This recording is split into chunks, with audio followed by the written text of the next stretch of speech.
भ्लगमा फेरि पनि सबैजनालाई स्वागत गर्दै म आजको भिडियो स्टार्ट गर्न लागिरहेको छु र मेरो भिडियो चाहिँ आज कुकिङको हुनेछ।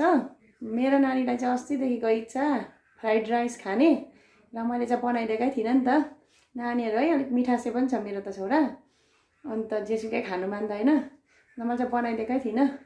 अन्त आज चाहिँ म अब नानीलाई बनाइदिनु लागेको, के गरेर बनाउने रहेछु म तपाईहरुलाई देखाउँदै जानेछु। नानीलाई मात्रै बनाउने हो, अलिकति बनाउनुको कारणले गर्दाखेरि चाहिँ मैले इन्ग्रेडियन्ट्सहरु चाहिँ कम्ती नै गरेको छु। अन्त यसमा चाहिँ मैले सानो गाजर एउटा काटेको छु, यहाँ एउटा सानो प्याज, यो हो रेड क्याप्सिकम, यो हो ग्रीन क्याप्सिकम, यो हो क्याबेज, यो ग्रीन चिल्ली, यहाँ चाहिँ मैले अदुवा राखेको छु, अदुवालाई ग्रेट गरेर।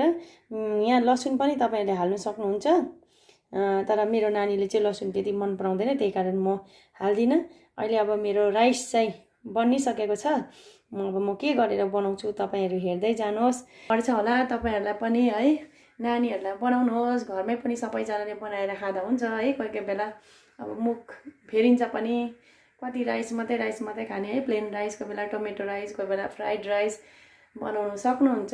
र मेरो चाहिँ अब आफ्नो आफ्नो हुन्छ तरिका। अब मेरो तरिका चाहिँ म तपाईहरुलाई देखाउँदै जानेछु, हेर्दै जानुहोस्।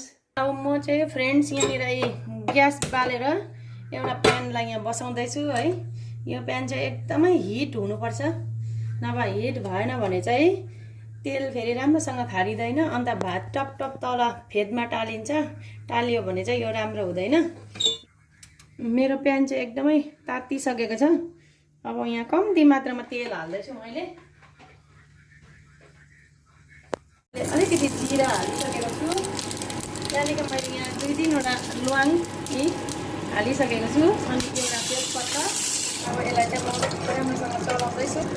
म राम्रोसँग चलाउँदैछु, अब चाहिँ म ग्यासलाई लो फ्लेममा राखेर चाहिँ प्याजलाई हाल्छु, त्यहाँदेखि मैले यहाँ अदुवालाई देख्छु, त्यहाँदेखि म खोर्सानीहरूलाई हाल्छु, त्यहाँदेखि मेरो क्याप्सिकमलाई हाल्छु, त्यहाँदेखि रेड क्याप्सिकमलाई हाल्छु, सबै सब्जीहरूलाई म हाल्छु। तपाईहरु सिमी छ भने सिमी पनि हाल्न सक्नुहुन्छ। अब यसलाई म मजाले यसरी फ्राई गर्छु, हेर्दै जानुहोस्। यसलाई मजाले फ्राई गर्छु म। हेर्नुहोस् है कस्तो दामी भएको छ कलर मेरो।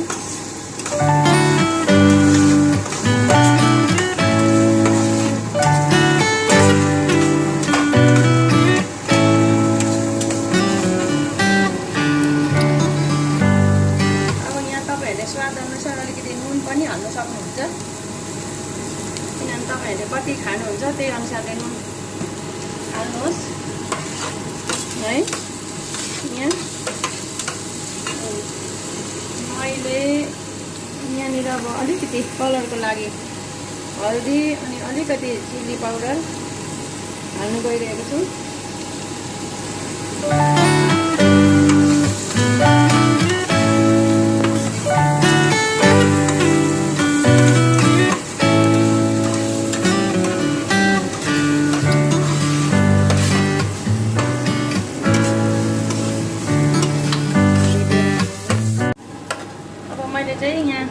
यो चाहिँ मेरो फ्राइड भइसक्यो राम्रोसँगले।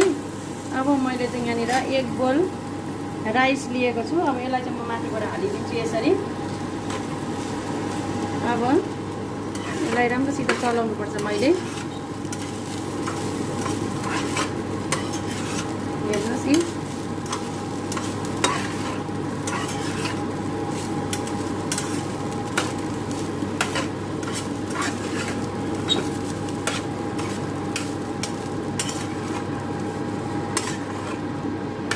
मेरो फ्राइड राइस रेडी हुनु आँटेको छ। तपाईहरुलाई पनि मन पर्यो भने यस्तै बनाउन सक्नुहुन्छ है। यहाँ है अब लास्टमा चाहिँ म माथिबाट के हाल्दैछु भन्दाखेरि अलिकति सोया सस,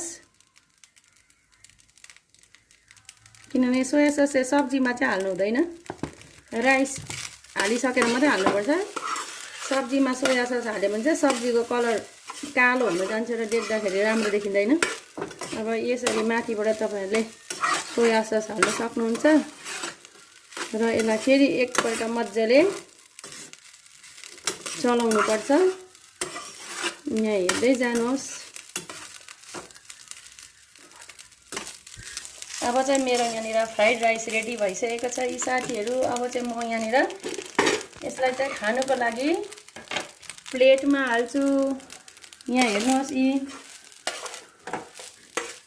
अब यहाँनिर म चाहिँ प्लेटमा हाल्दैछु खानुको लागि गरम गरम फ्राइड राइस।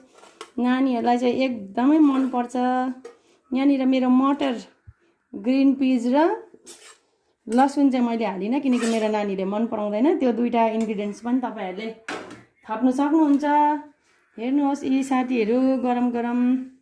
हस् त साथीहरू, आजको भिडियो मेरो यस्तै भयो। तपाईँहरूलाई मन पर्यो होला है। अब अर्को भिडियो लिएर म तपाईँहरू समक्ष आउनेछु। मेरो भिडियोलाई मन पर्यो भने चाहिँ तपाईँहरूले जतिभन्दा जति सक्दो सेयर गरिदिनुहोस् भनेर म यहाँबाट अनुरोध गर्दछु। र नेक्स्ट भिडियोमा म तपाईँहरू समक्ष भेट्नेछु। Bye bye, take care.